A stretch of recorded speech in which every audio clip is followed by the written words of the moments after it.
Hello, welcome to the THC Show. I'm your host, Neil Magnuson. This is the show where we talk about THC. You know, that amazing compound found in the cannabis plant that helps us with euphoria.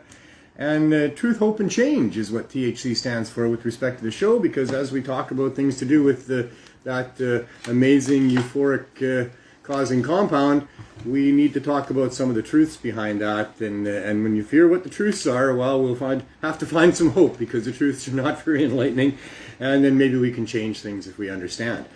The state of legalization in Canada is horrible. It is not the legalization we were fighting for at all.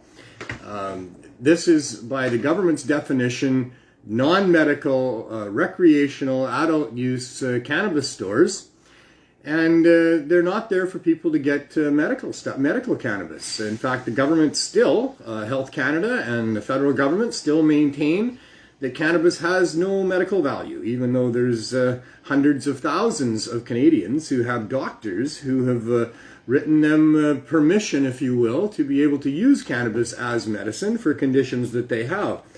The reason that the federal government and Health Canada don't want to say that what they're selling is cannabis for medical purposes is because they don't want to say that cannabis has any medical purpose.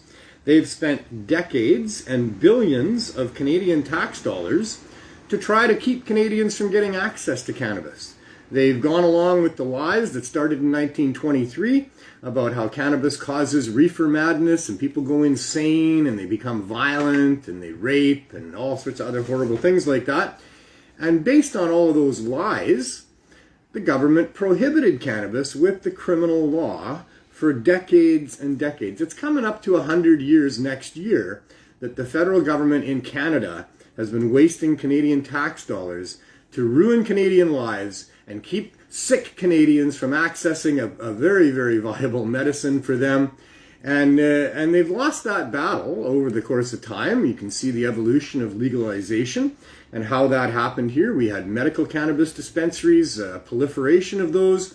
Those were very well supported in the community. There was about 180 cannabis dispensaries here in Vancouver before legalization. They all had memberships in the thousands.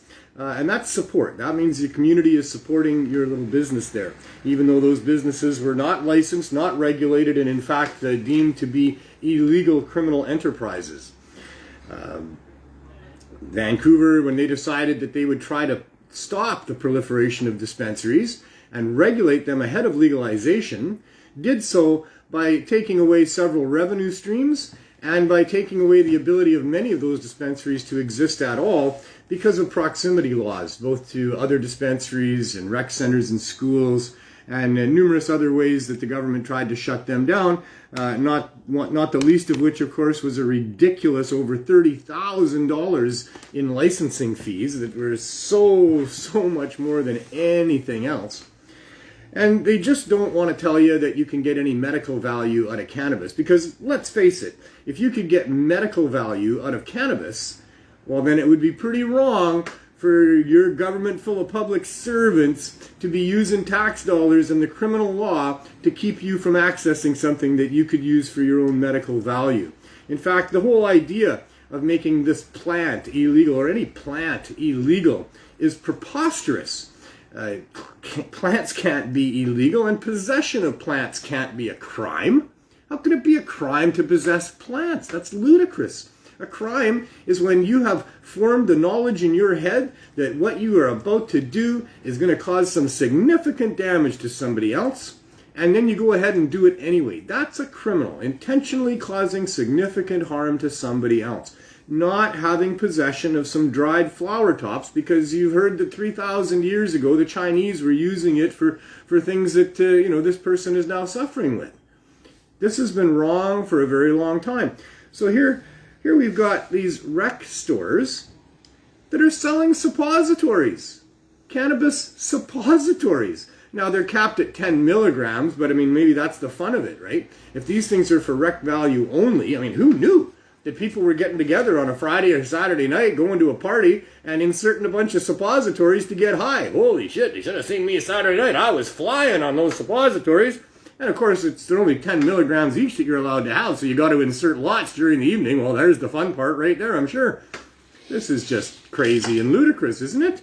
It's all crazy and ludicrous. It's been crazy and ludicrous for over 20 years since my involvement started here. I'm going on 25 years now. I couldn't believe how stupid and ludicrous it was. I read The Emperor Wears No Clothes by Jack Herer. I was astonished in what I read in there. Even though I've been going to pot rallies for 5 years, I really didn't understand just how valuable cannabis is for helping people with a variety of different maladies, but also industrially for what it can be used for in building materials and plastics and paper and textiles and so much more that you can use. I mean, there's hundreds of thousands of pounds of hemp seeds used back in the 30s in North America here as a base for paint and varnish. I mean, cannabis has all of these amazing uses, and none of them are to harm people, and none of them do harm people. In fact, it's really hard to harm anybody with cannabis. If you feed them too many edibles, and especially if they don't know that you were feeding them those edibles, they're going to have a very uncomfortable night, or maybe 2, and maybe even 3. But they're not going to be harmed significantly. It's not like binging on alcohol for a weekend where you really take a toll on your liver and your kidney and other things to do with that. Cannabis is a very, very benign substance that has a lot of very powerful, good uses for it. And the only reason that it was ever prohibited and the criminal law used against it was to try to protect other industries that had patentable replacements for what cannabis had been used for thousands of years. And that's why it was demonized and made illegal. So this has got to change.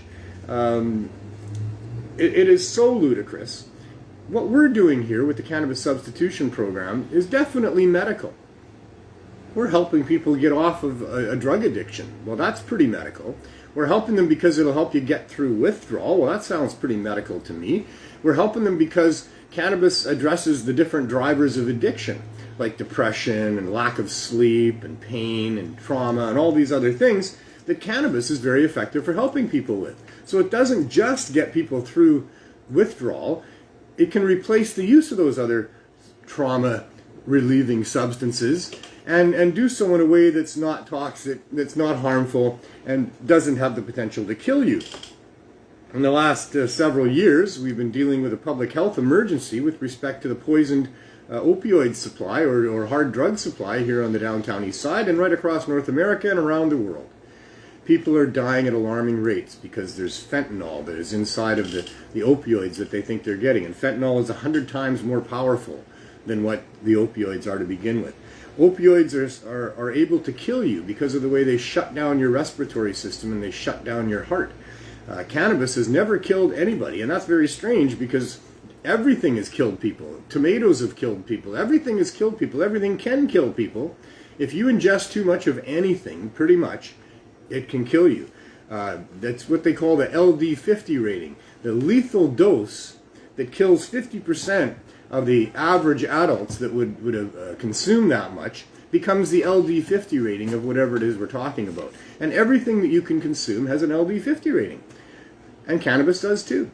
1,500 pounds consumed in 10 minutes. So if you can consume 1,500 pounds of cannabis in 10 minutes, you might die. Of course, nobody's ever done that. Nobody's ever been able to do that or even tried to do that. And nobody's ever died of an overdose on cannabis, even though so many people have tried so hard. When I was growing up, many of my friends and myself would try to get just as wrecked or wasted as possible by using gravity bongs and really, really strong extracts and just trying our hardest, not to kill ourselves, of course, but to get just as wasted as we could. And if you try to get just as wasted as you can with alcohol, you're a waste because you're dead. And just about any other drug out there, you try to get as wasted as possible on them, and you'll be dead.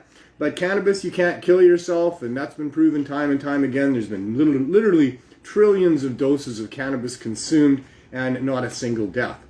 There has been some fatalities, not fatalities, some injuries, and I'm joking there. Although there probably has been some injuries when, maybe people smoke too much green out and smash their head on the floor. I don't know. Things like that can happen. I was more referring to Mike Tyson. Mike Tyson went around injuring people. That was his job. And Mike Tyson is now quite the cannabis entrepreneur. He says that it's helped him greatly in his life, and he wishes that he had smoked more during his fighting career. Mike Tyson is probably most famous for biting Evander Holyfield's ear, taking a chunk out of it. Well, now he's got edible gummies that are ear-shaped with a chunk missing. So I thought that was just kind of hilarious, and I think Evander Holyfield probably deserves a chunk of whatever Mike Tyson's getting out of that deal. But it's just such a crazy situation here. So we have these legal stores that are part of the Trudeau cartel that by their own definition are not selling medical cannabis, they're only selling recreational cannabis, but these people are stupid, ignorant, and uneducated because what they don't realize is that recreation is a subset of medicine. It's recreation, recreation. It's something that we do after we've worked a long, hard day and we need to reset ourselves and re-energize ourselves. That's recreation. That's what we do recreational things for. And cannabis, it is so medical. You can't use cannabis without deriving the medical benefits. You can't use cannabis without having a better night's sleep, without alleviating some of your pain, without being in a better mood. All of those things are medical, yet this so-called legalization by the Trudeau cartel is all about non-medical recreational use. And so here in British Columbia, the answer to how to enforce the Cannabis Act and allow for recreational cannabis stores was to set up an enforcement unit. They call them the CSU. I don't even want to tell you what they think that stands for, because they think it stands for the Community Safety Unit. Well, shutting down medical cannabis dispensaries is the antithesis of safety in your community. Medical cannabis places do so much to make a community safer and better for people, and to shut them down is absolutely harming the people that would otherwise access cannabis from there. They are not a safety unit. They are let's get rid of the people's safety unit. They are the cannabis seizure unit. They are one of the most immoral enforcement bodies that I think has ever existed in the history of mankind.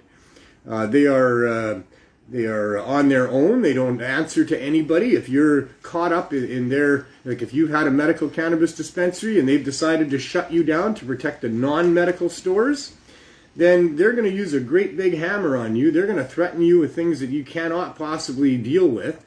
And they're going to do that to try to deter anybody else from doing it. It is so ridiculous. I mean, it makes no sense. I can't even fathom how they could even attempt to do this, let alone how they could get away with it. It is such a huge abuse of power and contempt for the populace. But the CSU has decided that they can charge Ted Smith's medical cannabis dispensary on Vancouver Island $6.5 million. I don't know who else in Canada for some other crime besides having a medical cannabis dispensary has ever faced a $6.5 million fine. I don't think that's ever happened before. But yet this group thinks that they can just go ahead and do that. Your only course of appeal is through the CSU, and the adjudicator on that appeal is the head of the CSU who came up with the number in the first place. You can't take them to regular court. There's no other avenues of appeal. We're not sure what happens if you don't pay, but we know they can seize all your assets, and probably they're seizing your ass and putting it in jail. So we'll wait and find out, because Ted can't pay the fine, and we'll see what they do about that. But these are really, really, really bad times here. So the CSU has gone around and shut down the dispensaries that would offer medical cannabis to people to protect the non-medical stores. That doesn't make much sense to me either.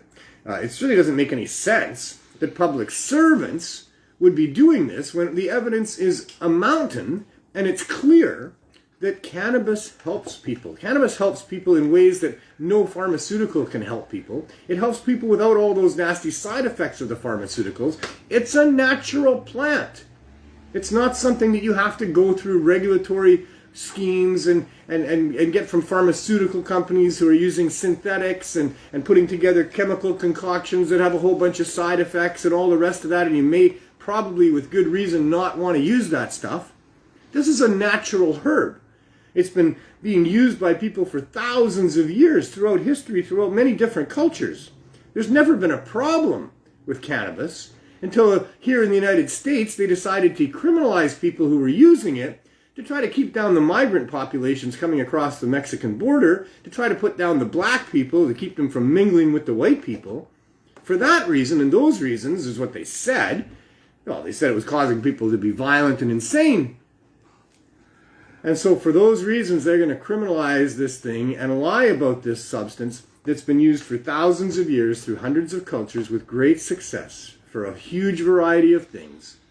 And there's no truth to what they're saying, but they control the media, especially back in the 30s. They controlled these other corporations, and the corporations were all in on it. They wanted their things protected. And so here we are dealing with prohibition almost 100 years later here in Canada, and they're still lying. They're still stigmatizing people, and they're still using the criminal law against people who simply are going to grow some plants or provide some plants to some people who want to pay money for them or to get them. And that they're calling a crime, and that they're coming after people for in serious ways. Here, what's happened in our neighborhood is the CSU has come in and shut down the main dispensary that's been operating here for the poor people for the last several years. The Blue Door has been allowing people to come and get relatively low barrier access, high dose edibles, compassionate pricing in some things for some people. And they've been there to serve the neighborhood. The CSU comes in and shuts them down. This neighborhood is in chaos. People are panicked all over the place. We're now very, very busy because of that. It's helped our business, but it's hurt my feelings a lot, because I care about this neighborhood, I care about all neighborhoods, and I care about people in general. Oh, 4:19 already. Holy smokes. All right, well, roll them up. You got 1 minute. So we're now finding that a whole bunch of new people are coming to see us in the RV, where we've been selling cannabis for 16 and a half months now because we couldn't sell out of the store. I'll give you that history in a little bit here on the show. But people are coming to our window. They're new people. They're saying, oh my goodness, thank you so much for being here. We didn't know you were here. We've been here for 16 and a half months. We don't advertise, but we would think word of mouth would have meant so the whole neighborhood knew about us, but they didn't. And much, much more than that, the Blue Door was serving the interests of people from outside of this neighborhood. Many, many people would come down here, especially on a Friday and Saturday night, and they were packed and they were busy all the time.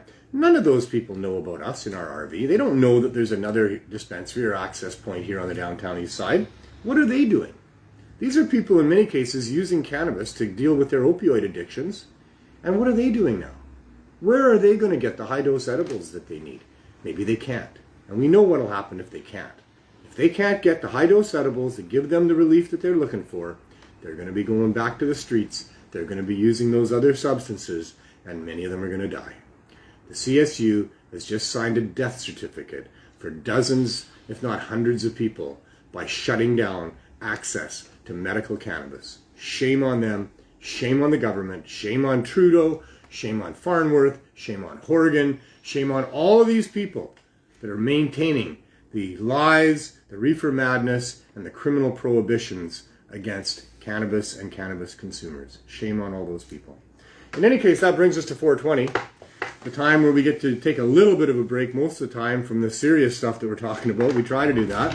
And of course, as always, Glenn Wells is going to join me for the 420 session. Come on in, Glenn. Hey, How are you today? Happy 420. Happy 420. I'm wearing my white hat today. Nice. Yeah. And speaking of 420. Yeah, 420. It's coming. I know. But we're not sure what's going to happen here in Vancouver at this point. We were planning on 420 at the Sunset Beach, like we've done for the last 5 or 6 years now, including the last 2 years during the pandemic. It's a new group that's putting it together from the old Cannabis Culture 420 Vancouver nonprofit society. That's what's putting it on for all these years until now. During the pandemic, it was the collective, Dave Hill, that made sure there was a 420 that was happening at the beach. And so we were planning on having that again at the beach. There was lots of plans underway, site maps made up, booth spaces reserved, and money collected for some of that. And then we find out that there may be a snag, that there might be the company that's been hired or contracted to take apart the barge that's been chilling on the beach there for a while. Yeah, barge chilling beach. Barge chilling beach there. That's what it is. They're going to disassemble that. Yeah. and they say they're going to be disassembling it during April. How convenient is that? And no, we can't use that space because of it. Well, we're not sure about that, and so I hope that by the end of today we're going to have a better word on that. We're actually going today to talk to the people that have got the contract to do the job to see if they are going to be starting it before the 20th of April. That's only like less than 30 days away. And so what are they going to be using, the parking lot or that field? Well, they say that area will be the staging area. Will be the staging for area. when they take stuff apart for their equipment and for when they take stuff apart to store it. We'll see. We'll see. But right now we're in a little bit of limbo. I'm pretty sure there will be some 420 event going on, but I don't know what form that's going to take at this point. I wish I had better information for you. We could even go, instead of going to the right, we could go to the left, because a lot of people... That's the aquatic center. Yeah, but a lot of people, well, it's closed right now because the front of it fell down because during the week, so they've closed it. So we could, and I know some booths do go that way also when we're out there. They do. So we could maybe go that way. Yeah, there's not a lot of space there. I think there's more chance to go the other way, to go to the right. Oh, to the right, yeah. We were talking about putting up a second stage down there. Yeah. You know, when we had the big 420s happening. So maybe that would work. I don't know. I would suspect we're going to have some sort of a concrete answer within a couple of days. Yes. It's important that we have enough of a lead-up time to be able to get everything organized and for people to buy booths and all the rest of that. But that's where we're at with that. We want to have a reclaim the day 420, you know. Yeah. And we'll see what happens. So, anyway. Somebody told me it was a nice bomb. It's actually a concentrate pipe rig. It's from Puffco. It's good for shatters and stuff. Yeah. So yesterday I worked in the RV. Yes, I know. The Cannabis Substitution Program You're not smoking today, right? has evolved over the last 5 years to an RV, where instead of the storefront that we were in for 5.5 months, we couldn't get support from the city without getting support from the federal government. That was their choice. And so we applied to the federal government. That's over 1.5 years now. And we're still waiting. And we've been 16.5 months in the RV. So now they closed down the blue door. We're a small group here. The RV is a cramped place to work. There's my 3 volunteers that work out there, my staff, George, Jen, and Andrew. And I can't ask them to work 7 days a week, even though Jen did two Mondays in a row, the day we normally take off. One she worked here in the shop organizing our stock, and the other Monday she came in and worked with me opening the RV. Last Monday, not yesterday, but the week before that, I just got my son to give me a hand, and so he and I worked in there. And then yesterday again, it was my son and I working in there. And I have a new appreciation, I'll tell you, for the pain and suffering that the government is putting us through here. It is not easy to work in that cramped RV for 8 hours a day, 6 days a week. You have to sit sort of sideways at the side window and turn your head all the time. And after 5 or 6 hours of that, my neck was so sore, I could hardly move it. It was, oh my God. And so all last night I had terrible neck, shoulder, and back pains as a result of it. And I woke up this morning with a headache. And so yeah, I'm not imbibing in cannabis because it'll aggravate my head situation. I had to take pills to be able to do the show today. I don't like taking pills, but I don't like having a headache. I have some good news for you. What's that? Well, apparently Mary says Winnipeg is alive. Winnipeg is alive. I was going to talk about that. 100 people on Saturday, as she's saying. Yeah. She got some help as to where she should probably go. Yep. She went to this place. She brought a whole bunch of edibles, thanks to Legacy 420. Yep. And she made the announcement that she was going to hand these things out, and she said the people all came running out of the building. They were nice. Very, very excited to have what she was giving them. Oh, that's great. And it's going to be hard to stop now. Yeah, it's going to be. So we want Mary back here. Yeah. So Mary has a job to do to get some people to help volunteer there, and to get that set up and organized like she did in London. And then come back here and bake for us. We really could use that, and we miss her a lot. She went to London. She'd been our head baker here for the CSP, making all sorts of things. Whatever we needed, she made for us. She did. We were never without. It was fantastic. She spoiled the heck out of us. And then she had to go for family reasons. She had to go back to London, Ontario. And of course, she had the bug, the CSP bug. Yeah. And so she had to start doing CSP there, and she did. She attracted some really dedicated volunteers, William Hicks and a few other people. his son, Isaac. And they have taken over the CSP there because for family reasons, again, she had to move now to Winnipeg. Yep.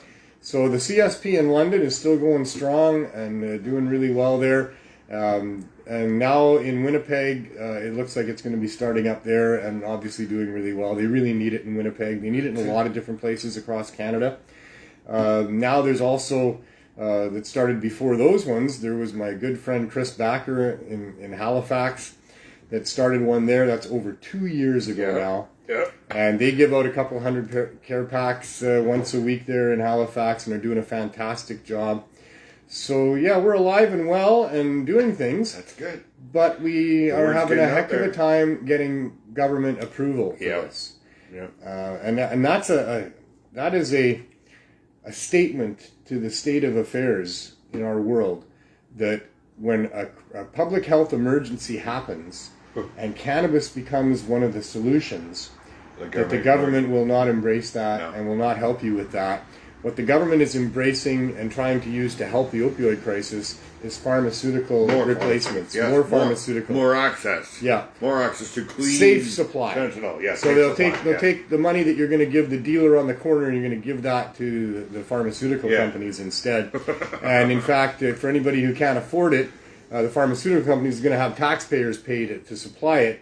Safe supply will mostly mean for anybody that gets a diagnosis of a drug user, that they can access for free to them, but not free to Canadians. And the pharmaceutical and not free to buy pharmaceuticals. They're going to keep buying it from us instead of trying to help them get off of it, right? They're not offering solutions to get through withdrawal and get off of those drugs. No, they're offering ways to get switched from one drug to another drug that's going to be safer than this drug, but it's still a drug that you're going to be dependent on, that's going to mess you up, and you're going to have to be keeping on using for the rest of your life unless you want to try to get through withdrawal and try to find some other way to deal with whatever you're using those drugs to deal with.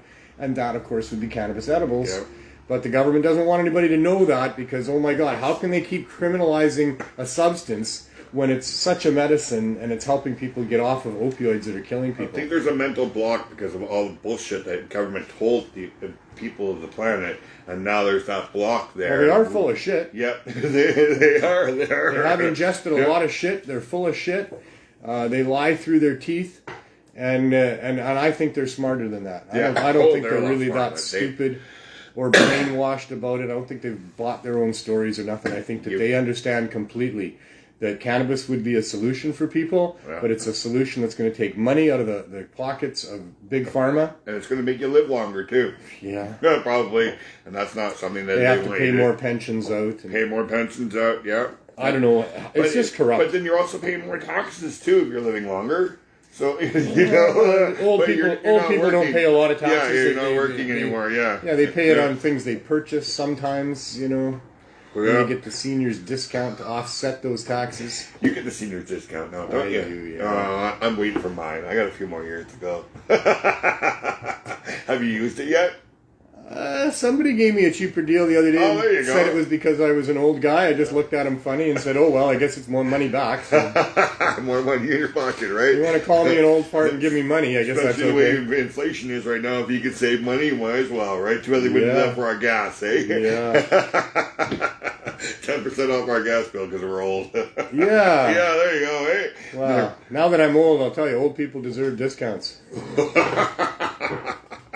And walkers. I don't want a walker yet, but I might need one of these days. Oh, man. I joke around with people saying that Isabel's going to be my protector and nobody's ever going to kick my walker off my feet.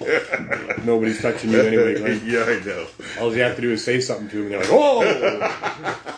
You say, good morning! And they're like, whoa, get away from that guy. Yeah. He's obviously a tough guy. Yeah, right. Doesn't know. Oh, I suspect you wouldn't give up your walker easy. No, probably hit you with it first, Yeah. break it, He was on a walker, but at least I got to hit you with it. I've seen fragile little old ladies protect their walker. Yeah, I don't think it's a smart idea to try to take some old person's walker. I gave my mom some money from my agreement, and she actually bought herself a new walker. She says, nice. She says, thank you very much. I now have a new walker. So you did something else, or something else good has happened for your mom and your family? Tell us about that. You want to hear what happened? Okay. Yeah. So I had my DNA done at Ancestry.ca about 4 years ago. And people have come up, Debbie Lou, and a couple other people have long lost daughters of yours, cousins, from or far back, right?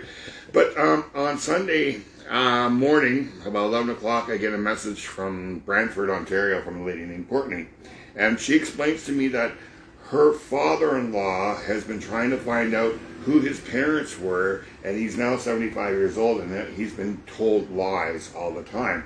All that she knows is that his mother might have been May Oakes, and his sister would have been my mother, right? So I said, May Oakes. I said, yeah, that's my grandmother, right? And then I got on the phone. I called Courtney. We talked, and then I called my mom. I let my mom know I was going to give her the phone number. And when I was telling my mom about this, she goes, where do they live? I said, they live in Brantford, Ontario. Mom, right close to you. She goes, Brantford, and I'm in BC, and she's in Mississauga, and I can see the light go on in her head. And she's had memory problems because she's had a brain tumor and she's had surgery. She goes, I have a half brother, I think, in Brantford. She goes, and I go, yeah, Mom, this is him. And she goes, oh wow, Glenn. She goes, I'm tingling. Really? I know. Goosebumps, for 60 years, over 60 years, she had lost contact with him. They've only met 4 times in their whole life. Wow. And the last time that they had met was when they were teenagers. So you got a new uncle, I've got a new uncle and a new cousin because he has 2 sons or 3 sons. So John and Courtney are married, and John is Harry's son. And John was just thanking me today for all that we've done because it's really completed his dad's life. Wow. Right? 75 years of not knowing who he was or his family was because he was adopted. Has he broken down and cried? I feel it. I would cry. I cried for my mom. Man, I feel it. Yeah, I know. I cried. Courtney was crying. John was crying that day. I think Dottie and Josh were crying because I was at their house and I had it on speaker. They could hear everything that was going on, right? Wow, it was so amazing. Oh, what a great day to have that happen on a Sunday when it's lazy and you're not doing much. So you're going to get together and meet these people? So on May the 18th, which is my mom's birthday, we're already going to be in Toronto, so we're all going to get together and we're going to have an extended family birthday for my mom. Yeah? Get some video of that. I will. That's a wonderful human interest story. And now the Mission Record and Abby News, Patrick Penner, a reporter, is going to do a story. It'll either be on this Friday's issue or next Friday's issue. Nice. So, and then he's already contacted people at Courtney and stuff like that. So it's a real good human story. It is, man. 60 That's awesome. years. Can you imagine 60 years of not knowing your half brother? So they have the same mother but different father. Right? So it might have taken 75 years, but what a glorious day. Yes. To finally get that information, to finally find the truth, and to actually find out that you've got living relatives out there. And I believe in karma a lot, and the couple of days before that, I looked at my clock and I saw 5:55. And I asked Google what that meant when you see 3 5s. And it said that there was angels trying to send me a message, and that they will, if I don't get the message, they will repeat it. So the next day when I was driving on my speedometer, it said 55566, right? And I said, oh, cool, there's another message, right? The day after is when we had them come up forward. Wow. And now I know what the message was, right? Is that you're bringing your mom together with her brother. Well, that's fantastic. That's not great? That's fantastic. If you want some proof. I wonder if they smoke weed. Oh, they do. They do. Yeah. They don't smoke. I said when you. I was adding. I said I'm very cannabis friendly on the show, and don't worry, we're like cannabis is fine with that. She says. Nice. They also are cannabis friendly. They're very like me. From the pictures, they look like they're very fun people. Nice. So I'm hoping that they are, and it's going to be a great old blast. There'll be a whole bunch of good mornings going on there. Or happy birthdays. I've been waiting for that for a long time to say good morning and have somebody say it back to you the same way, right? Yeah, I know. Family! Yeah. There you are. Oh, But that's wonderful. you never know as a son that you would be part of that for your mom. Yeah. Right? That's wonderful. And being that I have a public profile, they were able to find me. Yeah. Right? Easily. She said that she had sent out 5 messages. I was the first one to answer, and I was the right one to answer. Wow. Wow. That's awesome. I know. That's awesome. It's like, wow. And so Isabel's excited because she's going to meet new cousins and new family members also this year. So, yeah. It's going to be a great trip for her, for sure. Yeah. She's sure growing up into a fine young lady. I know. I've seen the videos you posted of her skating. That's wonderful. Yeah. Yeah. And we're doing it again. She starts not this weekend, and she'll be doing round 2 on April the 2nd. And I'm glad to hear that they're giving the same advice that I am about skating. I was a hockey coach for a while. Yeah. And I took it very seriously, so I know the tricks for helping people learn how to skate. Turning is a real tough one. Yes. And all you need to do for turning is put your arm across your other shoulder. If you want to go that way, put your arm over there, and your body will follow it, and your legs will follow it, and boom, you've turned, and that's how you do that. Want to go the other way? Going backwards. I'm getting her to wiggle her bum. It's trying to go backwards. Her turning seems to be okay, and going forward, she's got a lot more speed than when she started. And going forward, you need to be leaning forward. Just a bit. Well, depending on how fast you're going. Yeah. If you're going really fast, I'll tell you, your head is way over your feet, and like boom, a boom, referee. boom. Because you're compensating for not falling out. You try to go fast standing up straight, and you're going to fall down. Yeah, for sure. The window so you got to lean over. You got to lean into it. And the faster you go, the more you can lean. Those are a couple of good tricks. Another one for stopping is to just use the one foot. Take your right foot, glide on the left foot, and just put the other foot in front and allow it to shave the ice until you can get a feel for how that works. Yeah. And then you can see how that stops you down, and then pretty soon you can use both feet. And that all works really good too. So, I always liked teaching young people how to play hockey and how to skate. That was one of the real cool times in my life. It's been really nice to see her to go from holding onto the boards to doing it by herself. Doing a little shuffle. Yeah. To actually starting to move out there and feeling like you feel. For anybody who hasn't ice skated, oh my God, what a wonderful it's experience. Slippery. That's why I told her. It's slippery, you're gonna fall. It's cold, and it's hard. You don't want to be falling on it. You don't want to be hitting your elbows and head on it. No. But when you master that, and you could fly around that ice, and you can take those corners real hard, and you come to a sliding stop, there's just no feeling like it. I don't know how to describe it to people, really, what it feels like. But you're almost flying. Cool. Yeah, it's cool. It's almost like flying. I wish I could skate again, because I played hockey and stuff like that, but if I fall on my back now with my scoliosis, that's it. If I fall on my bum, boom. And I haven't been out on skates for a long time. I found I couldn't play anymore because of my arthritis in my hands. My thumbs are so bad that I can't take a pass. I can't shoot the puck. So you can't shoot the puck. The way that the vibration of the puck through the stick up into your hands, it's incredible. As soon as that touches your stick, it's like, So I found that I really couldn't handle the puck at all. And you can't play hockey if you can't handle the puck at all. I can still skate good, but... Marie says she cleans ice by falling down. Yeah. You become your own Zamboni. She's a Zamboni. Yeah. But for sure, ice skating and hockey for me were huge influences in my life. I played goalie and defense. I was a defenseman most of the time in my career. So winger. But and I was a defensive defenseman. Yeah. Because my cousin played for Chicago Blackhawks, Keith Magnuson, and he was a very defensive defenseman. He couldn't score a goal to save his life. He only had a few in his whole career. And when he sent me equipment so that I could start playing hockey as a teenager, I wanted to be just like him. Yeah. I want to play defense. I never want to let a goal into my net. And I can't do anything offensive because my cousin couldn't do anything offensive. And so I played like that for junior hockey or midget into midget B. And then I had an injury in high school in grade 12 in the spring. And that put me out of hockey, and I just went straight to work once my ligaments were healed. And I didn't think much about hockey for a while. I just worked, building houses and stuff. And I built myself a house. And then one day, one of the neighbors who had bought one of the new houses that was being built around me, and I'd gotten to know him, Corey, his wife was out hanging laundry, and I said, "Where's Corey?" And she was, "Oh, he's playing hockey tonight." Oh, hockey! Wow, I used to play hockey. I still got all my equipment. I wonder if I could play. So, sure enough, they allowed me to play with them. That was a Block Brothers and Safeway team. I don't know how those two came together, but there was people there that worked for Safeway and people there that worked for Block Brothers Realty, and they let me play. I don't know why. Maybe because I built a house. Maybe they were missing a man. Yeah. You know, anybody come and join us. And so it was just a beer league team. Yeah.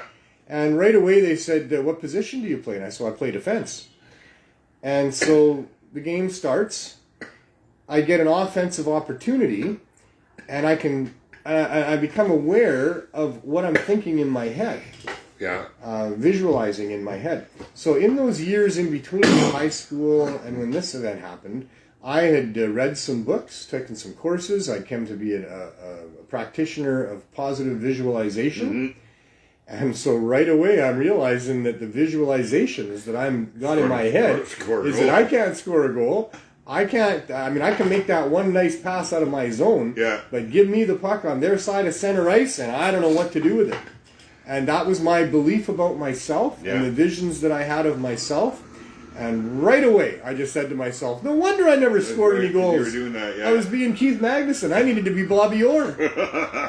And you scored a goal? Oh, boy. Yeah. And I loved scoring goals. After that, I just loved scoring goals. So it wasn't too long, and I was playing center ice and not defense anymore. But I like being an offensive defenseman as well. I got a point as a goalie because I passed the puck to the person who scored the goal. Yeah, I didn't even know. They got in the dressing room, "Glenn, you got a point." And I go, "How did I get a point as a goalie?" "Well, you passed the puck to the guy who scored the goal." I was like, Now we've got a handful of goalies that have actually put the puck in the empty net down the ice. I was with the Rexdale Ramparts. When they scored a goal? 1980s, I always remember that team because I scored a goal as a goalie. Oh, I see. You did that. Yeah. Nice. I did that. Yeah, I passed it. A lot of goalies have that fantasy. Yeah. They would love to put. There wasn't an empty net, but it was just that I had passed it, so I get a point for the assist, right? So. Hockey had such a huge impact on my life. I was headed down a very bad path, hanging around with people that later became criminals, drug addicts. Out in Surrey there. I'm a criminal. You still hang around with criminals. I am too. I don't mean to demean people that are cannabis criminals. If you're a cannabis criminal out there, you're one of the good ones. I know.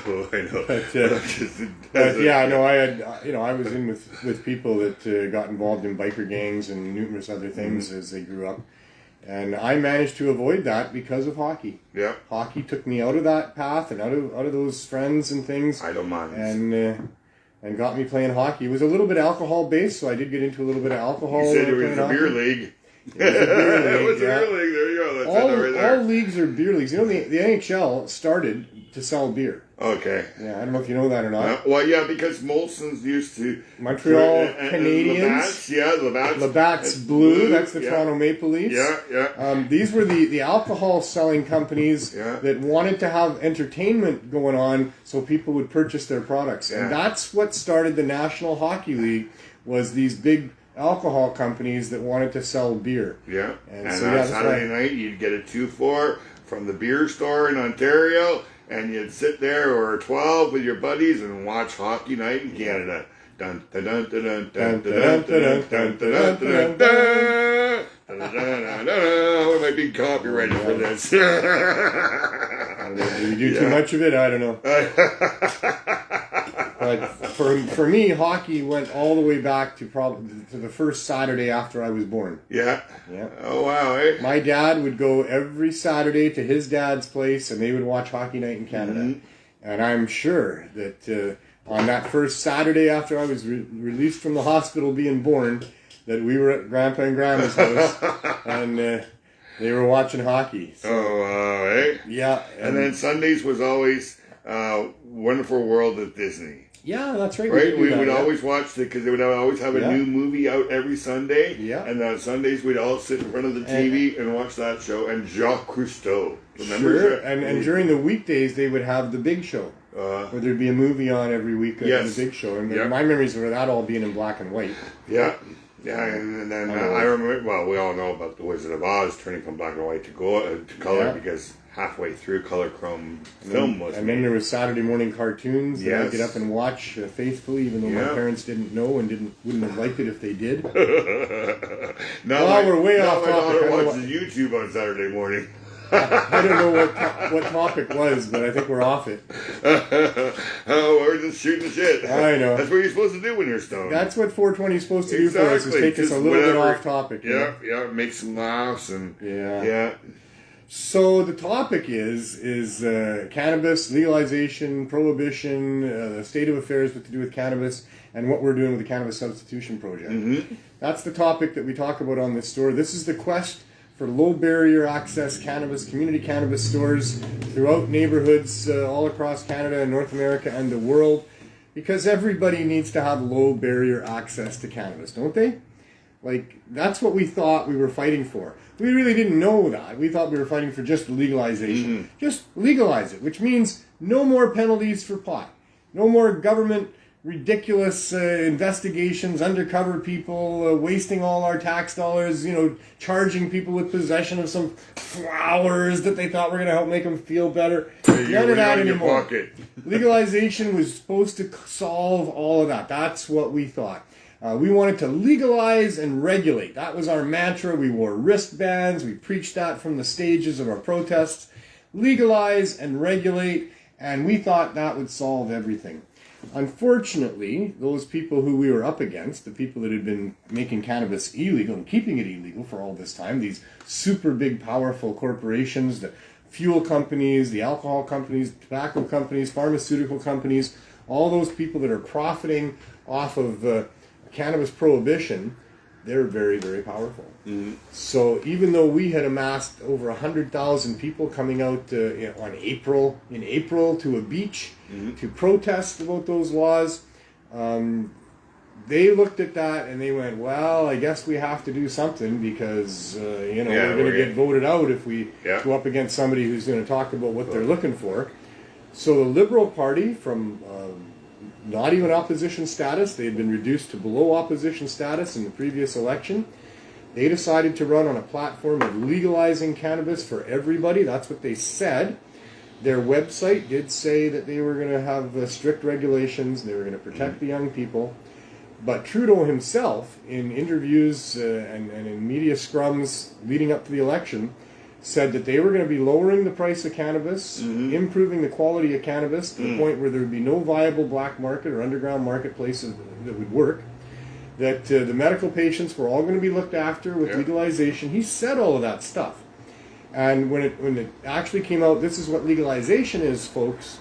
It's still full-on prohibition with all the mechanisms of prohibition, all the wasted money and ruined lives for anybody that's not part of the Trudeau cartel that they set up for legalization. And the Trudeau cartel for legalization did not include the people, the vast amount of people that had been growing over that time, the people that had been selling during that time. None of those people got to be included. Eventually, now a few years later, there are some people that were growing that are now part of the growing LPs. There were some people that had stores. I think of Don and Carol with weeds that are now having legal stores. So there are some people that got into the legal marketplace, but most of it is controlled by really big wealthy corporations that had the money to pay for the $1 million in security to set up your LP grow and have the ability to pay the hundreds of thousands of dollars for a license and are able to, do what the government says in producing cannabis.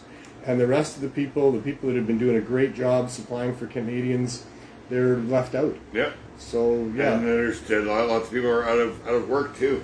I've had people say, "Hey, have any trimming jobs?" Because like I think we've lost about 60% of the grows and stuff like that, where people were trimming and supplying income to their houses and paying rent and buying food and paying taxes because like GST and whatever, you're buying gas. So a lot of people are hurting now. So there is still a thriving cannabis marketplace outside of legalization that's going on.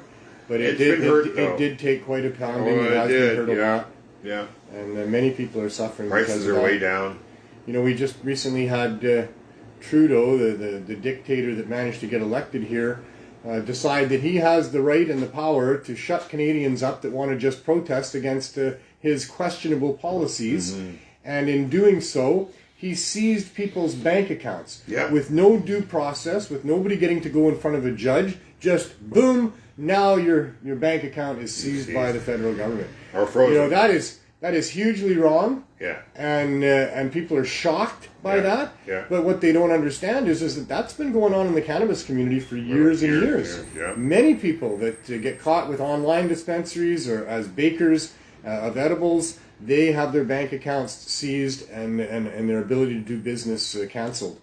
So this is nothing new, but now other regular Canadians are finding out that the government has these kind of powers and they're willing to use them even when not warranted. There was no reason for emergency powers to be used against a bunch of people that went to Ottawa to demand that they be listened to, you know. So I guess you, being that you don't have a TV or anything, you don't know what they did today, did you? Have you Well, heard? I know that the NDP has decided to back the Liberals so now until they're 2025. So you do not, Shame on them. Yeah, shame on them. Yeah, exactly. shame on them. Especially after what they did with those powers. Yep. Now the NDP is backing them after they've done That's this. right. Yeah. Now the NDP is in the same bathwater as the Liberals, and that's a pretty mucky And bathwater. we know why the NDP did that, right? For power. Exactly, and to be noticed the next time when we go election that there's some of their, so they wanted what a national. They also negotiated. Yeah, they got some things that they wanted. And a dental plan. So for Canadians, there's going to be right across the board Canada eye plan and dental plan, just like our medication is. So yes. Yeah, I know they got some things they were looking for and Yes. all of that as well. Yeah. But to support the dictator after what he did there, the things that he said against good Canadians that wanted to protest bad policies, that's horrendous. And we're in the same boat here. You know, I mean, I'm feeling the same type of heat because what we're doing is absolutely contrary to the wishes of the federal government. Yeah. They say that they've been working on trying to give us a license to operate our low barrier cannabis store here to help with the opioid crisis for over a year and a half. Yeah. They say they've been working on that. Diligently. They don't The whole get team they don't is. get credit for that anymore. No. They're not working on that to say yes to us. That would have taken less than a week for anybody with a half a brain. What they're working on that is so very difficult, and I agree with them. It is very, very difficult to say no to us. Yeah. How do you say no to a large group of people that have been demonstrating for over 5 years that what they're doing, although contrary to criminal Canadian law, is saving people's lives, is really helping out the neighborhood that really needs help? How do you say no to those people? Well, they don't know. They've been trying to figure it out for a year and a half, and they still haven't figured it out. No. I already figured out when we put our application in that they couldn't say no, that our application was bulletproof. We've tried to do everything right from the start. Well, they can still say no.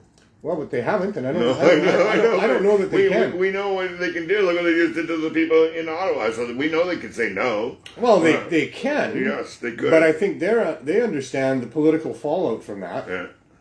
That this opioid crisis and the illegalization of cannabis has touched a lot of people in this country. Yeah.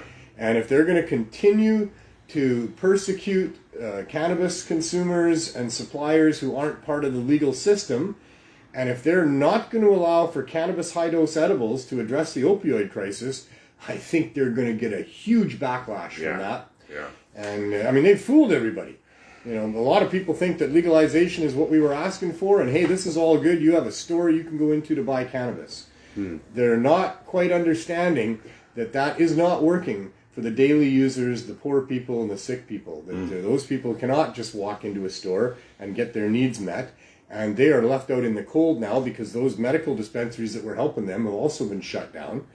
So we're starting to figure it out. Canadians are starting to figure it out. We were hoping 420 this year would be a good opportunity for us to educate people. Yeah. They're trying to stop us, is what's happening. Yeah. They saw that for 2 years, because of the pandemic, the main organizing group was not organizing it. They thought they could take away the beach from us this year and force us somewhere else, and maybe that's not going to work either, especially if they leave it late enough and we don't have time to organize. This is all just scheming by unscrupulous, corrupt governments to try to stop us from properly educating people about how corrupt they are and how much people deserve the use of cannabis and how valuable it is in helping people, not just with the opioid crisis, but in general. I guess if we did get screwed out of it, we could always go and help out Ted. Yeah, let's everybody maybe go to the island and cram the legislature there. You know what else they're nice doing? Little sit-in would be nice. They're doing on the island now? Yeah, They've got police checkpoints that are stopping anybody from going into the James Bay area or into the downtown Victoria area. You can walk in, but you just can't drive in. Yeah. Yeah. That they think that they have the right to stop people from going there and protesting in their vehicles. Yeah, in their vehicles, yes. You have to walk in. No, man. So we're living in very corrupt times. Did you see that police officer when he was doing his announcement? He goes, enforcement. Yeah. I know. Double thumbs up for enforcement. Yeah. I was like, oh my God. Where are the arrests of the people that have been murdering women and children here in British Columbia for decades? Where are those arrests? Where's the enforcement on not murdering people here? Yeah, that's it. Oh, I get so upset, Glenn. Upset. I know. I've been very, very patient. Well, hopefully we'll be able to go across the country this summer and spread the news, and maybe we'll start changing some minds. I hope so. I want to go. Too. I do. I don't know what to think. I'm feeling vulnerable now with the Blue Door being closed down, that maybe we're next. We're different than them. They applied for that provincial license, which put them under the jurisdiction of that CSU. Yeah. We have not done that, but that doesn't mean the CSU is going to recognize that. We don't know. We will see. So we are feeling a little bit worried that maybe, and actually we had 2 police officers 2 days ago on Sunday stopped by the RV on foot, ask if we were selling cannabis. I wasn't here. I was visiting my mom. I've been visiting my mom the last 3 Sundays because she's been moved to full-time care, and I need to meet with my brother who works during the week to go and help clean out her other room and stuff. Yeah.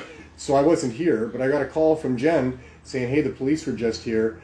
They asked us if we were selling weed. We told them no. Yeah. Because it's all by donation. It's all by donation. Yep. You got a big jar, right? And it's not. And I let Jen talk a little bit about it in her nightly blogs, that we have $1 a gram weed here for people, that we have what people need in a variety of ways. I'm proud of what we're doing. I know it's the right thing. I'll defend it when I have to. Yeah. But they don't think we should be able to sell cannabis. They think that you're not at $1. Yeah, not at $1. I know $1 makes it legal, but you're not really. No, you're just helping provide. If we could go get a license, and then they would let us sell cannabis, but they don't want anybody selling cannabis except for them. And they're selling cannabis at prices that are higher than what it was during Prohibition for cannabis that is suspect to begin with, and not high-dose edibles, which is what people really need here. Yeah. So my position is that people need to be able to access high-dose edibles and cannabis to help them with their health issues, and sure, primarily to get off of opioids. And most of those people are invisible. They're not here as part of the visible, homeless, poverty-stricken, drug-addicted people. They come from all different demographics, all different communities. Nobody knows. They don't tell nobody. They're embarrassed and ashamed of it.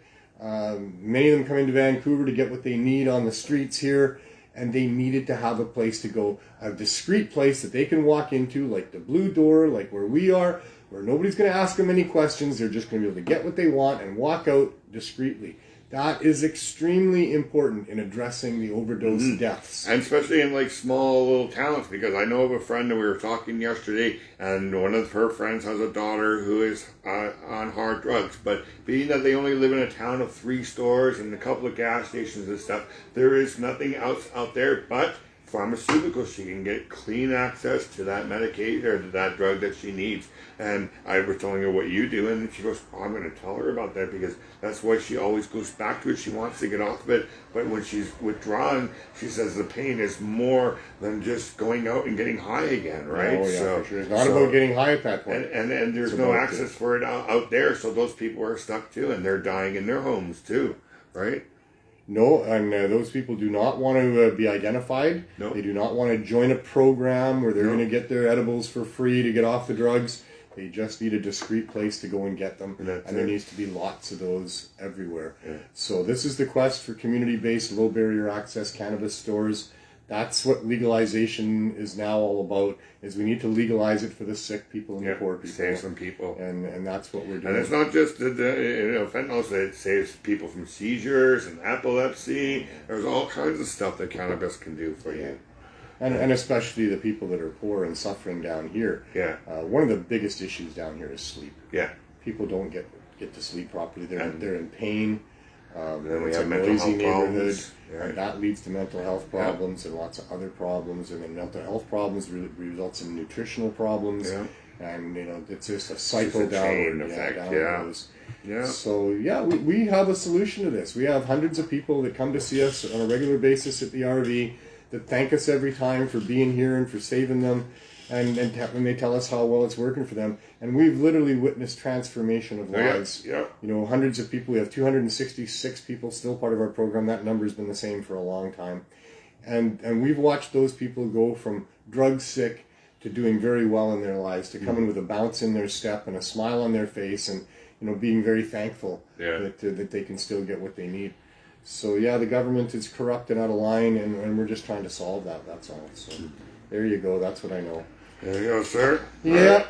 All right. Well, You have a good week. we'll see you next week. Yeah, we'll see you next week. Thank you so much for coming in as always and doing what you do. I'm sad that I'm going to miss the day. CannaMatch.ca. CannaMatch.ca. We're growing. We're getting bigger and bigger and bigger and bigger. You want to connect with people that are other cannabis lovers, that's a great way to do it. You need to connect with other people because you don't have a hookup. That's maybe a way to do it. You want to fall in love with somebody that uses cannabis. That's another way to do it. Yeah. So and if there is a 420, I'm definitely going to sponsor this year. Very so, good. Yeah. So get our name out there. CannaMatch.ca, check More that people out. for you guys to meet and hook up and smoke with. Very cool. All right, sir. Something else, man. Just Yes. before you go. Yeah. I've been working, if people have been watching the show in the last few weeks, you've heard me talk about the Fico Institute. Yeah. And now there's a place where you can actually go and get really good information and leave some really good information. Mm-hmm. What we're looking for at the Fico Institute is patient-reported outcomes. Okay. PROs, PROs. Yeah. Those are extremely powerful. When you get the words directly from the person who's experienced the value of cannabis in their life, those are very valuable and very powerful testimonials. And if you have such a story, please go to ficoplaybook.com, and it's a quick, simple, easy register. You might not even have to do that. I think they were going to try to eliminate that even. But just leave your story there. It's very therapeutic to get it off your chest, to be able to tell what your story is and what happened to you and how valuable cannabis has been to you, or whatever your outcome is. If cannabis was not valuable to you, if you were trying to use cannabis for something and it didn't work, we want those outcomes too. We want to have the best database of patient-reported outcomes and information for people who are wanting to better their own health that's state-of-the-art and best in the world. FicoPlaybook.com. FicoPlaybook.com. There you go. I'm going to put it up there for you guys. All right. There you go. So, and then tell your stories. Yeah, so tell us your stories. Tell your story. That's why I kept you here just a minute. Yes, I know, yeah. You got a good story. I got a good story, yeah. Go there and simply and as articulately as you can tell your story. Is it video or just, where am I going to I think there's room for both. Both? So I can yeah, do it. I think they're taking video. Story? Okay, all right. Because I would rather. And if not, let me know because we'll with change these that. fingers, right?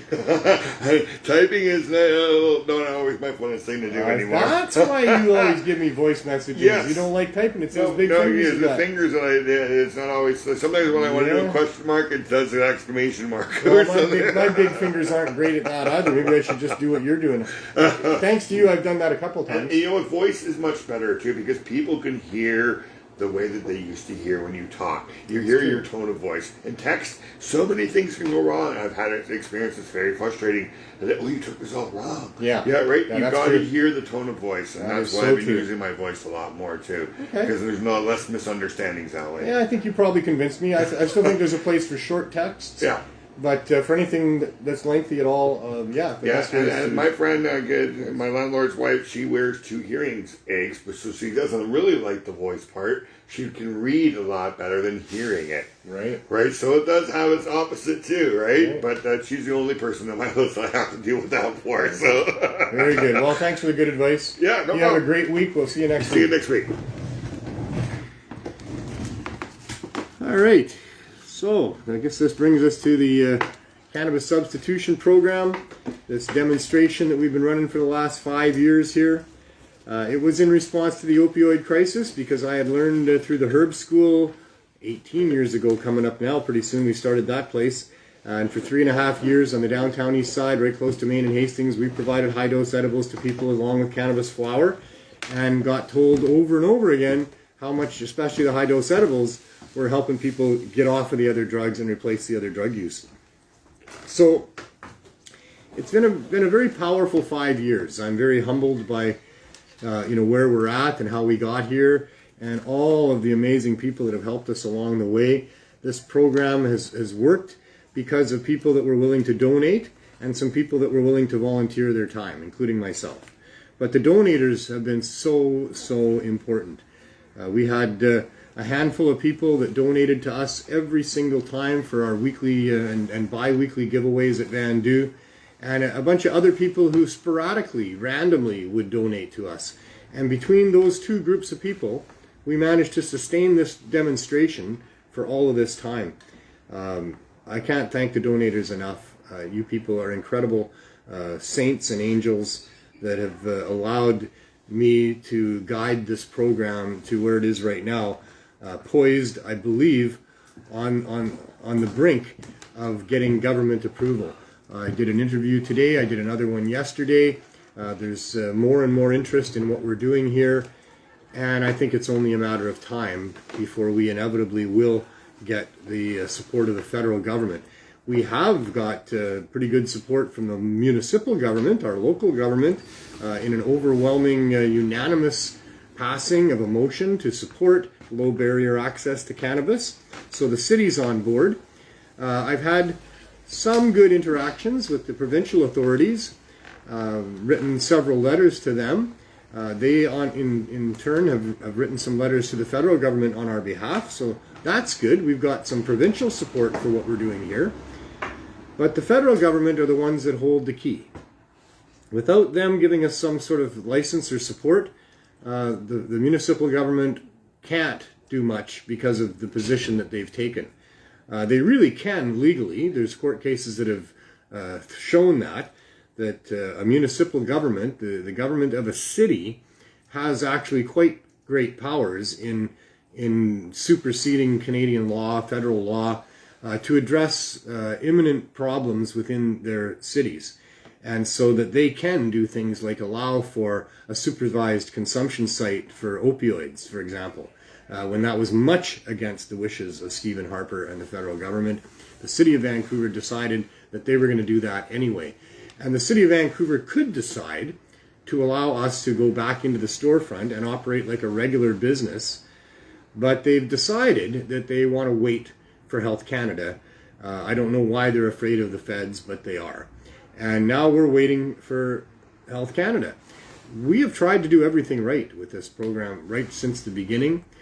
We applied right away when we found out that it was a federal license that we required to get the city to give us the license to have a business. And John Conroy has put hours and hours of tireless work into supporting our efforts here, into putting together an amazing application, in sending out numerous emails to numerous people over the last couple of years that he's been helping us here. And that application still sits with the I guess Benoit Seguin and the Special Exemptions and Licensing Division of Health Canada. We also sent that application to Patty Haydu. She was the federal health minister at the time. She's now been replaced with a new health minister, and there's a brand new Ministry of Mental Health and Addictions with Sheila Bennett, Carolyn Bennett, who is running that department. And we also had applied to Patty Haydu for an emergency exemption under a temporary basis from the Cannabis Act, and we never got that, and we haven't got our licenses. And Benoit Seguin still says that his team is working diligently on it for us every day since they got it. That's a year and a half of a team of people pulling wages out of tax dollars to try to figure out how to allow us to continue to do what we've been doing successfully for over 5 years without any trouble. And they can't figure out how to do that. One of their main concerns in the meeting that we had a year ago, December, where they said they'd probably have it ready for us in early January of last year. But one of the concerns that they had was that if they allowed us and granted us licenses for doing what we have demonstrated is the right thing to do, that they would have to do that to other people, with other people as well, as they would apply for these same things, like as if that's a bad thing. Saving people's lives, helping people get off of hard drugs, rescuing people from addiction and giving them a better quality of life is something that Health Canada doesn't want to do. Health Canada finds it complicated to do that, to just allow anybody to grow some plants and bring them to those people to help them with their illnesses and their the problems that they have. That's a real problem for Health Canada. They can't figure out how to allow us to do that without allowing other people to do that. And apparently that isn't something that they're interested in having happen. And through conversations with them, through emails, it's very, very clear. The considerations of Health Canada are all financial. They're all about protecting the interests of the shareholders, the stockholders, the license holders in the Trudeau cartel. That's the only thing they're concerned about. They are not concerned about whether or not people die. We have lost a lot of people in the last year and a half while we've waited for Health Canada. That became very evident 3 weeks ago when the Blue Door was shut down by the CSU. A lot of people are relying on us to help them get through their addiction, get over their addiction, and help and deal with their health issues. And there is a lot of people that we are not reaching because we're in a cramped little RV, unable to advertise, and without the support of any level of government officially, although verbally we do have support from the municipal government and the provincial government. But without the federal government's approval, we don't get to save these people, and it breaks our heart. We are very frustrated. We know that we would be able to reach a lot more people, we'd be able to save a lot more people with government support, and that's what we've been seeking.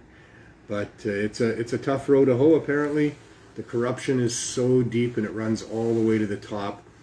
The groups that are profiting off of the ill of people and the prohibitions of cannabis are so well leveraged. They have so much money and networks of powerful people that they're dealing with that it's very difficult for us to overcome that, and it shouldn't be. It should be super easy for anybody with a conscience and a brain to look at what we're doing and understand the situation, and they would pretty quickly give us the permission that we're looking for, and more than that. But we live in a very corrupt world, and that's what we've been exposing here. That's what we continue to expose. Benoit Seguin, shame on you, sir. If you can't sign the papers for us, you should resign, because that's the job you have, is special licensing and exemptions. And I can't think of anybody who would more properly deserve to have an exemption and licenses from Health Canada than the cannabis substitution programs here and in London and in Halifax and the other places where they're running. I can't think of any more deserving place to put a special exemption and to put special licenses. That is your job, sir, and you're not doing it. So as my good friend Brian Carlisle expressed at his speech at one of our recent protest rallies, sign or resign. It's time. I'm frustrated. I'm getting upset about it. I don't like seeing people die. I don't like seeing government incompetence and corruption. And I'm getting a little bit short-fused about it. And that's no good, because I don't like being like that. But anyway, what else are you supposed to do? How long do you wait, seeking permission to save people's lives, watching people die while you wait? How long do you wait patiently for that? I think I've been too patient for too long, but I'm not sure what that means. We'll see. I guess I get a little bit of an outlet coming up, hopefully in about 30 days at a 420 protest, but we'll see. Excuse me. Not even a cannabis cough at that moment, although it's probably congestion from previous cannabis use. In any case, we're going to go check in with our RV. The journey for us has been 3.5 years at Van Du of handing out care packs, to 5.5 months in a storefront with what we thought was city approval to be there, to now over 16.5 months in a cramped RV parked right out front of where our store is here. We're still paying rent here because this is our space that we're going to occupy when we get permission, so it's part of our application. But yeah, we've been doing exactly what we would be doing inside the store, although nowhere near as well, from an RV parked out front. waiting for the federal government to get their brains together and to stop being so corrupt. Let's go visit with those people out there and see what's going on.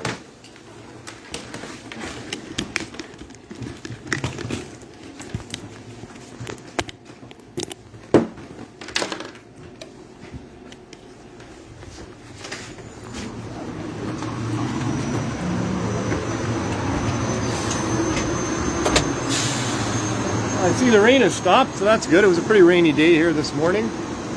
Typical in spring in Vancouver, we do get a lot of rain here.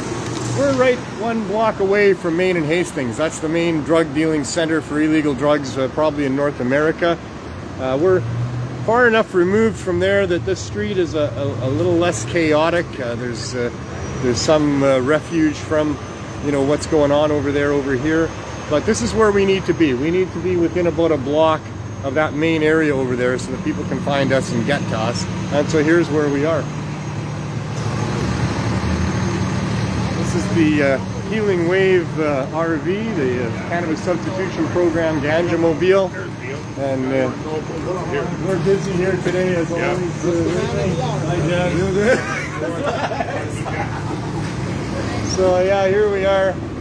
We got our signs out. We're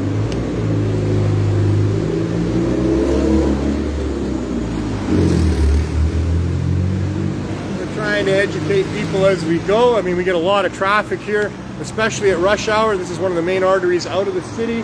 So these cars all file by slowly. I feel it's very important to educate them as to what it is that we're doing here and let them know. It also helps to protect us if we get more support from the citizens of Vancouver in our quest for the low barrier cannabis store. The government was educated. We're trying to educate them. They've been educated so far by corporations that want them to sell alcohol and pharmaceuticals and cigarettes, you know. Cannabis doesn't make them enough money, so they don't want to learn about that. Thank you, sir. We do get a lot of really good feedback from people. It's quite an awesome thing to be here. I think we're going to find out what happens when we knock on this door. This is access to the CSP. And that gets you this far. It doesn't get you much farther unless you're a member. Yeah. Because right away, Andrew here is going to say, well, hello there. I don't recognize you. What's your number? And, I always say hello. Yeah. Yeah. And then but if you don't recognize them, if they don't have a number, then you can't help them here.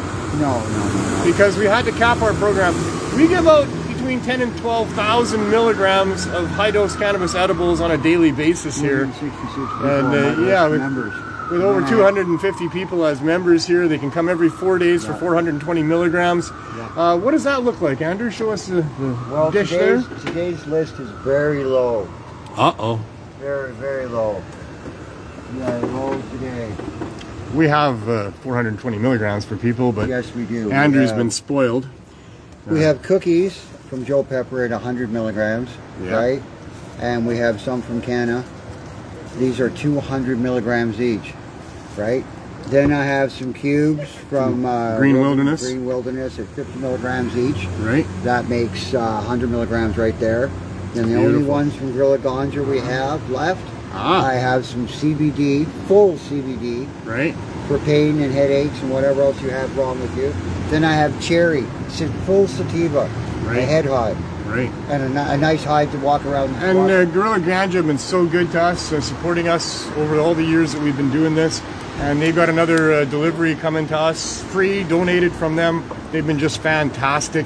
And that's coming this week as well. We're just probably a couple days away from that. The pills we've had. We have caps? Yes, we have caps too. This is a 50 milligram cap.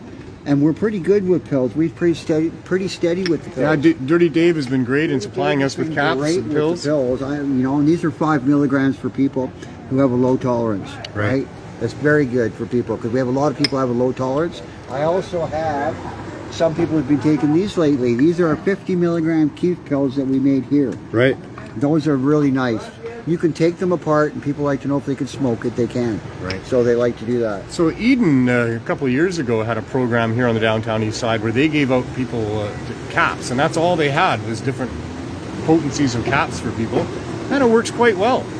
Caps don't work for everybody. No. Some people prefer to have their edibles in a different form or whatever. Yeah. But they do work, and like I say, if that's all we had, that would still be enough, but we want more. I can still have the people come and I can still give them 420 milligrams today. Yeah. We're not out, but we'd like to have people who know what they're doing and bring some donations or make some cookies or brownies or something. Yeah. Right? Our brownie maker, her oven broke. Right. She's not able to get it replaced yet, so we have a void now with respect to muffins, but we have somebody else now that's going to go and make them, and we managed to get all these things done, but it's only because of good people that help us all the way through. Yeah, very nice, sincere people that that give their time up to do this because they know it's for a good cause, right? That's right. For a very good cause. So for all those people that are donating, I got to tell you, it'd be nice if you were here all day long and you could get the thanks that we get, because you probably deserve it more than we do. These people are so grateful for the donations that we get that allow us to do what we're doing here. And eventually, the whole world is going to be extremely grateful to the people that donated, because this program is probably going to pave the way for low barrier access cannabis stores, around the world eventually. And that's what we need. And that's what we need. People that can afford to get marijuana, right? Yeah. Because right now, at the stores out there, it's over $10. Yeah. Right? And $10 a gram is almost $5,000 for a pound. Yeah. And people that use it daily, medical users that are not rich, can't afford that, and nobody should have to afford that. Cut that 3/4 of that 10, cut it to about $6 or $7, or even less, $5, and give them good weed. You give them good weed down here, or anybody, they're going to keep coming back and buying more, right? Yeah. And if the government would allow it, farmers could produce cannabis really cheaply, similar to other crops that they produce, and we could get that to people very easily as well. So many benefits from marijuana. It's unbelievable. We could save the city with marijuana. Yeah. It's so easy, but the government hasn't figured that out yet. And the media doesn't want to report on it. No, and the government still spends money on things that we don't need at all. Mainstream media looking to get advertising dollars from legal cannabis. So much social housing going up here that's not for us. It's not for the people that really need it. They call it social housing, but it's priced way away from what people can actually afford, for sure. People need to afford things down here. Marijuana is a good start to keep them going, right? Yeah. To keep them off the other drugs, keep them sane, keep them going to the next step. Everybody wants to improve down here. Yeah. Everybody. Marijuana. They want out of here. They want out of here, and they need to improve. Right? It's really hard to do. They need to take the first step. Come down here and talk to us. Exactly. Very good. Thanks, Andrew. Thank you very much, guys. Good job. So, what do you say, Jennifer Nelson? Hello. You're looking rather pretty again today, as always. Flowers in your hair. Colorful. Show us your little pendant there. Is that a spinning fidget thing there? Yes, it is. Oh, it's a good one. Yeah, you gotta stop I have a sunflower ring that does it too. Sunflower ring to support the people of Ukraine. Fascinating. So, any good stories from today? Lots. Lots? What do you want to tell my viewers? Well, you missed the most interesting one because I think you would like to chat with them. They're setting up pylons here. Yeah. They're going to be filming stuff tomorrow. Right. Which means we're not supposed to be parked here. I got the notice inside there. I was going to call them today. Well, I gave him my number, and his boss will probably get a little bit tomorrow, but he already knew who we were. He's like, well, you guys are the weed band, right? Nice. Well, hopefully they can work with us. I hope so. They have food trucks. They should have a weed truck too, shouldn't they? Right? Yeah, totally. Keep the staff happy, keep the community Everybody's happy. been pretty good that's come here to do some work for the city. They've been really nice. Oh, yeah. We like the city workers. They like us. Well, a city worker came and bought something today. Nice. I'm waiting for the firemen. The firemen should come and get some edibles from us as well. I'm coming in. Okay. Coming in. Is there supposed to be girls that are excited about the firemen?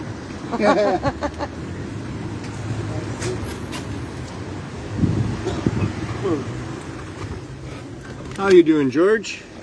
Still rolling. Rolling up a storm? Still rolling. The people at home there, they think you never stop rolling because once a week they get to check in on you and there you are rolling. So he does stop once in a while, but not usually. We need lots of joints rolled. Lots of people need pre-rolls because they can't roll their own. They don't have a dry, non-windy space to do that in, or maybe they have arthritis issues and mobility issues with their hands and they can't roll. So the pre-rolled joints are very, very important for people. So I got a bunch of people rolling joints for us here now that we've become so much more busy in the last 3 weeks. But we've also got 420 coming up. And we're going to need a bunch of joints for 420, so I got a bunch of people rolling joints for that as well. And yeah, if you want to roll some joints, if you have any extra weed and you want to bring it down to 420, that'd be awesome. But just saying, come on down and try to help make our 420 as good an event as you can as well. What else do we want to talk about? Anybody got anything to say before I wrap it up? I'm dealing with people right now. You're dealing with people. Does that mean if you weren't dealing with people, you want to say things? You got things you want to say? I can't think on the spot right now. You're never good at thinking on the spot. She has Sometimes all these. I am, sure. Well, not when I'm doing the show. I'm tired and stoned right now. So. Yeah, it's all the drug testing we have to do here. It takes its toll. But yeah, Jen has lots of great stories. She's a great storyteller. She has a blog on Facebook that she writes every night about what happens here. Some of the stuff that happens here. She typically doesn't take notes, so I'm sure there's a few things she forgets by the end of the day. But there's a lot of good stories in there every night. A little glimpse into what we're doing here, a little glimpse into the lives of the people that we're helping. And if you haven't seen her blog, it's well worth looking up. Jen Nelson on Facebook. You can find her through the Cannabis Substitution Program Facebook page or through my page on Facebook, Neil Magnuson. And yeah, get a good insight into what we're doing here on a daily basis and some of the people that we're helping. There's a lot of people that have become regulars here that have you know, serious addictions and have been really struggling in their life. And we like that they're coming here regularly now, getting edibles now regularly, and reporting that they're doing better and they're looking like they're doing better. And that's what we're doing here. That's why we're here, is we want to help these poor people that don't have a way out and need to escape not only addiction, but a corrupt government that just won't allow for the safe, reasonable, sane option of cannabis for people. It's ludicrous that we could be this far into a public health emergency where cannabis is one of the answers and a very, very powerful answer, and yet we're still unable to get governments to support what we're doing, even though they stand up all the time and say they're doing everything they can and they want to expand all the things that they're doing, but they never mention cannabis. They never support or expand what we're doing, and that's a real shame. But we're going to keep doing it. We're going to keep doing it until we get permission, or maybe if we never get permission, we're just going to keep doing it. Dedicated people, dedicated donators, my dedicated volunteers and staff here are not about to quit, and it should be rewarded at some point. I'm really hoping that we don't have to take the government to court. That costs an awful lot of money, with no guarantees at the end, although I think any court would recognize what we're doing here and back us up, although who knows. So yeah, we're going to keep fighting. We're going to keep up the quest for the low barrier access store, and we're going to keep reporting to you about that on this show. That's what the show has become. I know it's repetitive for people. I'm sorry about that. But this is the story that we're telling, and we got to keep telling it until it ends. And we don't know when that's going to be, but we hope it's anytime soon, and we hope it ends the right way. That instead of us having to go to court and force the government gives in and says, all right, here you go, there's a license for you, your suppliers and your staff. And then that can be repeated in these other communities across Canada that are struggling so mightily. I've had so many people come to me and say, we need this here, we need this here, we need this here. There's a drastic need for what we're doing here all across Canada in lots of communities, especially the big urban centers and the metropolises. And hopefully we get that one day, and I hope you're with us for the journey. Thank you for watching and supporting what we do here. Please donate to a CSP if you can. Write a letter to somebody about the need for low barrier access. There's lots of people that you could influence with those letters, from politicians to media. And support your local activists that are trying to still get proper low barrier access to cannabis. And yeah, that's what we can all do. We're all in this together. There's a common phrase, eh? Well, we're all in this together, and it takes everybody to make this work. Be part of the crew. Don't just be a passenger on this journey of ours. Be a help. Help make the world a better place. It'll help you live a better life. And it's so much needed in this world that we have right now. There is so much despair, so much drug addiction, so much depression, anxiety and pain in this world, that we need to have cannabis available easily for people. It is such a valid thing to be doing. I highly recommend that you do it. If you get any time in your life, send an email, send a letter, make a phone call, go out and have a protest, support your local activists, support whatever protests are put on, help get cannabis to people that need it. All of those things will help make the world a better place. We only get one shot at life. If you use it to help make the world a better place, you'll have a good life, you'll feel better about yourself, and the world will be better off for it. So thank you so much for paying attention to what we say and doing whatever you're doing in your life and for what you're going to do in the future. And as you go forward in your life, love yourself. Love your neighbors, your friends, your family, and everybody in the whole wide world. That's the way to do it, is through love. And always make sure, no matter what you're doing, you're having as much fun as you can. See you next week.